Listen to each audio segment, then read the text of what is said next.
নিয়ে ফেললাম street food মামাদের মতো বিট লবণ। তো কথা না বাড়ায় চলেন মূল রেসিপিতে চলে যাই। তো আজকে আরেকটা নতুন ভিডিওতে সবাইকে স্বাগত।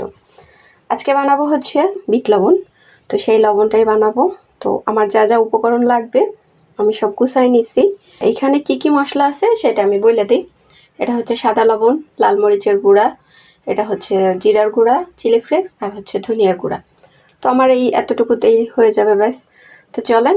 তো এই যে আমি একটা ফ্রাই প্যান বসায় রাখছি, এখন এক এক করে সব উপকরণগুলো দিয়ে দিব। দিয়ে দিলাম লবণ, দিয়ে দিব লাল মরিচের গুঁড়া। তো এটা একটু আগে আমি টাইলে নিব লাল মরিচের গুঁড়াটা, লবণটা।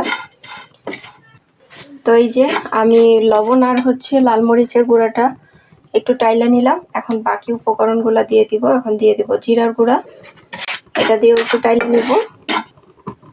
এবার দিয়ে দিব ধনিয়ার গুঁড়া।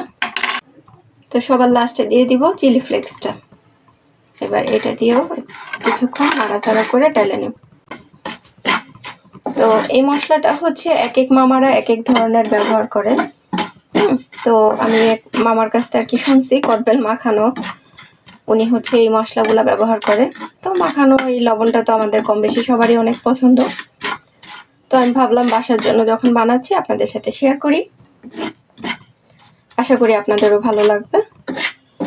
তো এই যে আমার মশলাটা হয়ে গেছে, এই যে কাছ থেকে দেখাই, এই যে এরকম। এখানে আরো মশলা দেয়, এক একজন এক এক ভাবে বানায় আর কি। তো আমার এটা হয়ে গেছে, এখন চুলাটা অফ করে দিব।